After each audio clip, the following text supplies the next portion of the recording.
I'm Silke, and I've lived in Hogsback since the very end of 2011.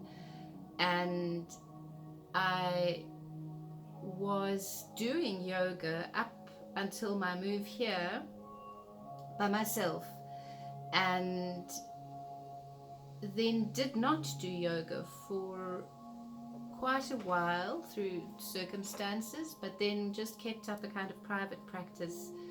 Always I had a routine which I built up over years with past teachers, exercise programs, and with a very good book that I had.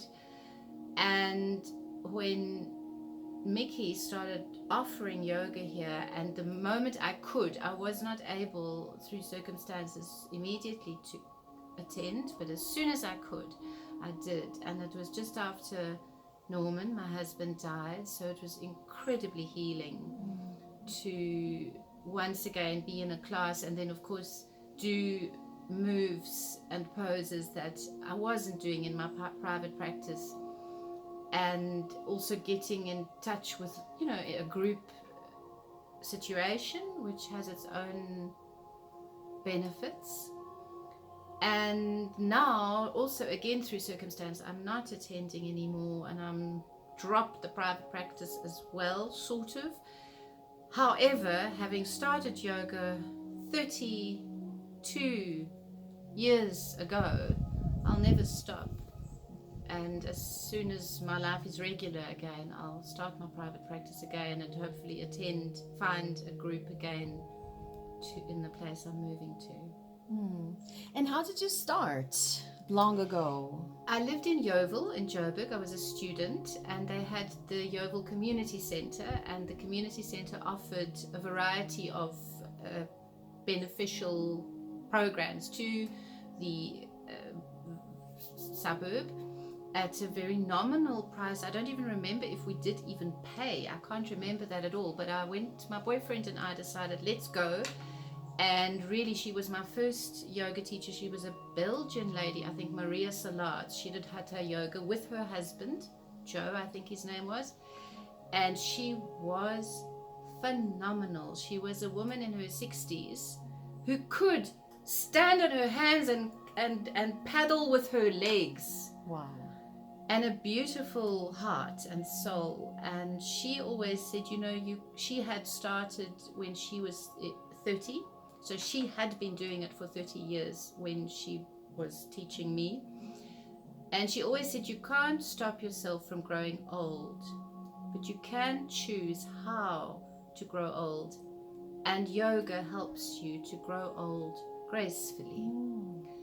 And I've still got 3 sheets that I gave to Mickey that I was using even after I left Yeovil, and I carried on privately, and a friend gave me that book, that wonderful book that I gave Mickey, and I used that on my own. And then the only time I actually started again formally was when I fell pregnant, and I did antenatal yoga, and that served me incredibly well. I had a home birth, no pain killers other than breathing, the bath, and rescue remedy. Wow. It was a beautiful birth. I was lucky, but I do believe the yoga played a big role. And then also I was given postnatal yoga exercises which really were helpful with getting my tummy flat again and just getting me back on track very soon, very fast. And then I carried on doing yoga with my son, doing antics while I was he loved me doing the lion. He always wanted me to do the lion again. Yeah, on and off and on and off. Yeah. And how do you feel it in your body? What is the difference that you feel? That you love it so much. So do you feel flexible or peaceful, or what is it It's a kind of prayer. It's always been, I didn't grow up, I grew up with atheist parents, and so I was never really taught to pray from home, but both my parents are very physically active people and love walking in nature. So the moves are a meditative. I love it because I don't like aerobic sport much.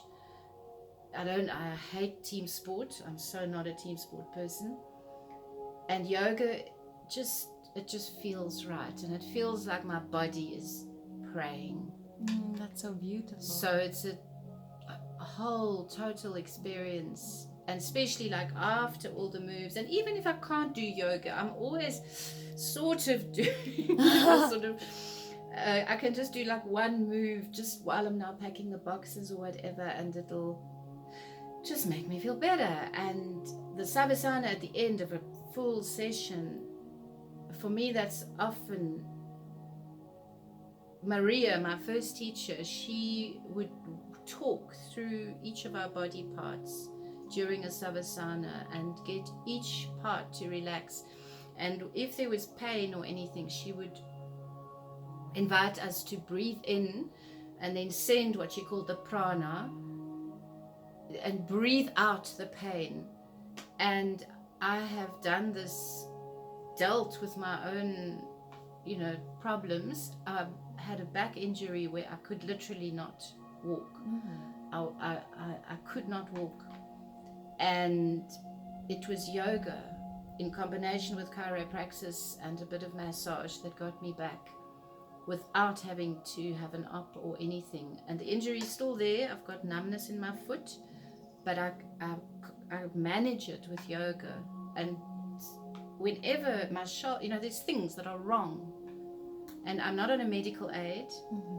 So yoga, I do yoga exercise, I do breathing, I sometimes combine it with a bit of tai chi or just exercises, breathing, moving slowly and aware, and stretching and not allowing oneself to run away from the pain, but actually breathing into it, stretching into it.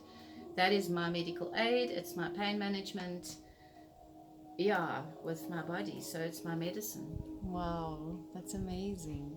And how do you feel about Mickey's classes? Oh, well, I love Mickey and I love her classes, and I miss them and will miss them the more when I am off the mountain.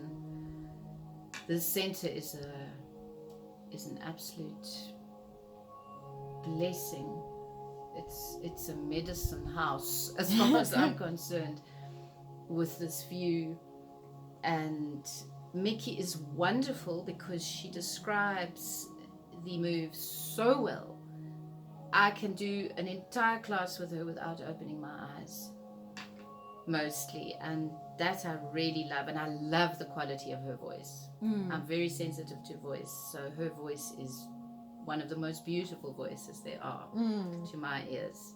So that's one thing. I also love the fact that she is so flexible. And she doesn't, my first teacher, Maria, she was very slim and all that. And Mickey doesn't look the kind of stereotype of a yoga teacher. And I love that. I absolutely love that she's so flexible and so in her body, without conforming to a stereotype. So that's also appeals to me a lot. Yeah. Okay, that's amazing. Anything else you'd like to add? Well, I suppose it's not for everybody. I had boyfriends that were not, they felt almost inferior because they struggled so much when I was younger, when I started. And I suppose no matter how much one recommends or loves something, one shouldn't impose it, on everyone. The ones for whom it will be good, they will be drawn naturally, I would say. I wouldn't want to become a fanatic or prescriptive, to others just because it works for me. Okay. Yeah, you're right. I agree. So, thank you so much, Silke. We're gonna miss you a lot on the mountain. we're going to have to visit after. And join the classes then. Because we'll be free to do so then. Thanks, Livia.